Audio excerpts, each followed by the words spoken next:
Baik, perkenalkan nama saya Margarita Tamono, NIM 1803030178, semester 6, Program Studi Sosiologi, Fakultas Ilmu Sosial dan Ilmu Politik, Universitas Nusa Cendana. Baik, di video kali ini saya akan mereview beberapa literatur yang berkaitan dengan judul proposal saya. Review kali ini untuk memenuhi tugas keempat, mata kuliah metode penelitian sosial kualitatif. Baik, saya akan masuk ke literatur yang pertama. Nama peneliti Carolina Apriance Tamelap. Studi ini dilakukan pada tahun 2020 dengan judul penelitian Studi Psikologis Naketi sebagai sarana pemaafan suku Dawan. Dalam pemahaman menurut beliau, dalam kehidupan setiap individu tentu tidak lepas dari yang namanya konflik. Konflik yang terjadi dalam kehidupan itu bisa terjadi baik antar individu maupun individu dengan kelompok. Konflik pun dapat terjadi melalui interaksi dan komunikasi, dan hal tersebut dapat merusak hubungan antar sesama manusia. Agar dapat menyelesaikan konflik, maka harus ada proses, yaitu proses pemaafan. Sebagaimana yang diucapkan oleh Friedman, bahwa pemaafan dilakukan agar dapat mencegah terjadinya konflik. Pemaafan dapat berpengaruh besar dalam hubungan interaksi jangka panjang dan jangka pendek. Dalam konflik harus ditandai dengan adanya pemaafan dan saling menerima kondisi satu sama lain. Setiap orang memiliki tahap masing-masing untuk dapat memaafkan orang-orang yang menyakitinya. Setiap masalah pasti ada penyebabnya. Hal ini dipercayai oleh masyarakat suku Dawan yang berada di Provinsi Nusa Tenggara Timur. Mereka mempercayai bahwa konflik atau masalah yang terjadi dan yang menimpa mereka itu merupakan relasi yang buruk telah mereka lakukan antar sesamanya. Masalah yang dialami seperti misalnya bencana alam, kecelakaan, sakit penyakit, dan kemalangan lainnya. Oleh karena itu, maka mereka harus segera berbenah diri dan memperbaiki kesalahan yang mereka lakukan. Dalam masyarakat suku Dawan ada satu tradisi yang sering mereka lakukan. Tradisi tersebut biasanya disebut naketi. Naketi dapat dilakukan sebelum atau setelah terjadinya suatu masalah atau konflik.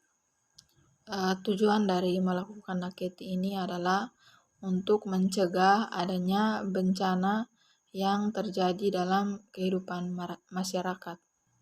Naketi sendiri dapat dilakukan dengan cara individu yang bersangkutan berkumpul dan saling terbuka satu sama lain. Individu harus mengungkap kesalahan yang pernah dilakukan olehnya. Pada saat melakukan naketi, para individu harus saling jujur dan benar-benar terbuka dan kemudian saling memaafkan satu sama lain. Dengan demikian, proses naketi sama saja dengan mencari jalan keluar suatu masalah yang ada agar menemukan jalan keluar dan dapat menyelesaikan konflik yang terjadi dalam kehidupan individu tersebut. Dengan review yang telah saya jelaskan sedikit secara singkat, saya akan mengambil salah satu persamaan yang terdapat dalam proposal saya dan terdapat dalam penelitian terdahulu. Persamaan terkait dengan judul penelitian saya diantaranya adalah pada bagian latar belakang. Pada bagian latar belakang ini kami sama-sama memaparkan kebudayaan yang ada pada suku Dawan, yaitu budaya naketi, juga metode penelitian yang digunakan. Metode penelitian yang digunakan di sini saya dan peneliti terdahulu menggunakan metode penelitian kualitatif dan menggunakan pendekatan dengan studi kasus. Persamaannya juga terdapat pada teknik pengumpulan data. Sedangkan perbedaannya terdapat pada isi, yaitu isi pada peneliti terdahulu lebih mengkaji tentang konflik, dan jika dibandingkan dengan yang saya tulis, saya lebih memusatkan penelitian saya pada jalan keluar untuk menyelesaikan konflik tersebut. Riset terdahulu dan riset saya yaitu riset terdahulu lebih menjelaskan dengan detail dan juga menggunakan teori. Sedangkan penelitian saya belum sampai pada tahap memaparkan teori. Pada perbandingan kelemahan, riset terdahulu lebih fokus pada konflik dan kurang memaparkan budaya dengan lebih jelas, dan sebaliknya dengan riset saya. Baik, saya akan masuk ke literatur yang kedua dengan nama peneliti Okris Pit Ai pada tahun 2020 dengan judul penelitian Praktik Ritual Nakiti atau Pengakuan Dosa di Gereja Masehi Injil di Timor, Desa Oebaki, Kecamatan Noebeba, Kabupaten Timor Tengah Selatan, sebagai wacana pengembangan pendidikan agama Kristen masa kini. Dalam literatur yang kedua ini lebih berfokuskan pada agama dan budaya. Ada berbagai macam jenis pengakuan dosa menurut agama dan kepercayaan masing-masing. Contohnya bagi agama Buddha, pengakuan dosa merupakan sebuah kewajiban kepada dewa. Hal ini dilakukan atas dasar monastik Buddhis atau Sangha pada naskah-naskah pada Vinaya Pitaka. Sedangkan dalam ajaran agama Katolik, pengakuan dosa adalah salah satu dari 7 sakramen kudus dalam gereja Katolik. Dan pengaku memperoleh pengampunan dari Allah sekaligus ada pendamaian dengan gereja yang mereka lukai akibat dosa yang mereka lakukan. Sedangkan dalam agama Protestan meyakini bahwa tidak perlu ada perantara selain Kristus sebagai perantaranya, dan dalam hubungan antar jemaat dengan Allah agar terbebas dari dosa-dosa. Oleh karena itu mereka yakin bahwa hanya melalui doa pribadi mereka sudah mendapat pengampunan dari Allah.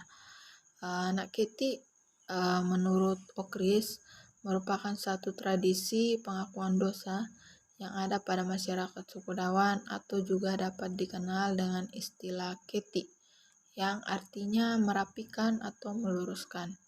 Ini merupakan proses perdamaian secara vertikal dan secara horizontal, yaitu antara manusia dengan manusia dan manusia dengan penciptanya. Untuk mengetahui kesalahan apa yang dilakukan, maka mereka akan berdoa dan meminta petunjuk pada Tuhan.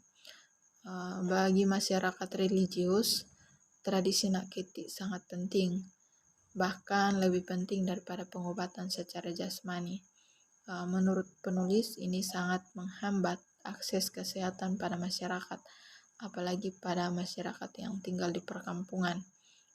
Mereka hanya mempercayai nakiti dan tidak melakukan pengobatan ke puskesmas atau tempat berobat lainnya. Pada persamaan terkait dengan peneliti terdahulu, persamaan judul penelitian saya diantaranya adalah pada bagian latar belakang. Masih sama pada bagian latar belakang karena kami sama-sama memaparkan tentang kebudayaan kami, kebudayaan suku Dawan. Sedangkan metode penelitiannya juga masih sama, yaitu metode penelitian kualitatif dengan pendekatan studi kasus. Sedangkan perbedaannya terdapat pada isi, yaitu isi peneliti terdahulu lebih mengkaji tentang masalah keagamaan dan kesehatan pada masyarakat suku Dawan. Pada bagian perbandingan kekuatan, riset terdahulu lebih menjelaskan dengan detail mengenai keagamaan, sedangkan pada perbandingan kelemahan, riset terdahulu belum menjelaskan secara detail dan bahasanya juga kurang dipahami. Mungkin ini sekian pembahasan literatur dari saya. Mohon maaf bila terdapat kesalahan dalam pengucapan saya. Sekian dan terima kasih.